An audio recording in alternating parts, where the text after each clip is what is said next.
ನಾವು ಸಿಕ್ಕಿದ್ದೀವಿ.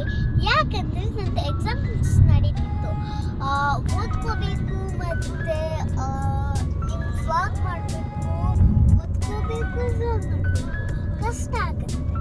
ಅದಕ್ಕೆ ನಾನು ವ್ಲಾಗ್ ಮಾಡೋಕ್ಕೆ ನಿಲ್ಲಿಸ್ಬಿಟ್ಟು ಓದ್ಕೊಳ್ಳೋಕ್ಕೆ ಹೋಗಿ ಕಾನ್ಸಂಟ್ರೇಟ್ ಮಾಡ್ತಿದ್ದೆ. ಆಮೇಲೆ ನಿಮಗೆ ಸಿಕ್ತೆ ನೋಡಿ.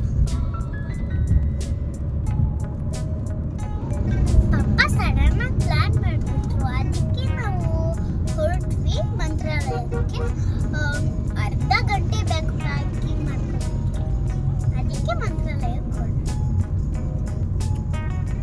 ನಾನು, ಪಪ್ಪ, ನಮ್ಮ ಅಣ್ಣ ಮತ್ತು ನಮ್ಮಮ್ಮ ಹೋಗ್ತಾ ಇದ್ದೀವಿ ಮಂತ್ರಾಲಯಕ್ಕೆ. ಮತ್ತು ಲಂಚ್ ಎಲ್ಲಿ ಮಾಡ್ತೀವಿ, ಕಾರಿನ ಮೇಲೆ ಏನೇನು ಮಾಡ್ತೀವಿ ಅಂತ ಎಲ್ಲ ತೋರಿಸ್ತೀವಿ. ಬನ್ನಿ. ತುಂಬ ಟಯರ್ಡ್ ಆಗಿತ್ತು ಮತ್ತು ಹೊಟ್ಟೆ ಕೂಡ ಹಸಿವಾಗಿತ್ತು. ಇಲ್ಲೇ ಒಂದು ರೋಡ್ ಸೈಡಲ್ಲಿ ಡಾಬಾ ಸಿಕ್ಕಿತ್ತು, ಅಲ್ಲಿ ಊಟ ಮಾಡೋಕ್ಕೆ ಬಂದಿದ್ದೀವಿ. ಬನ್ನಿ ಊಟ ಮಾಡೋಣ. ಈಗ ಊಟ ಎಲ್ಲ ಆಯಿತು.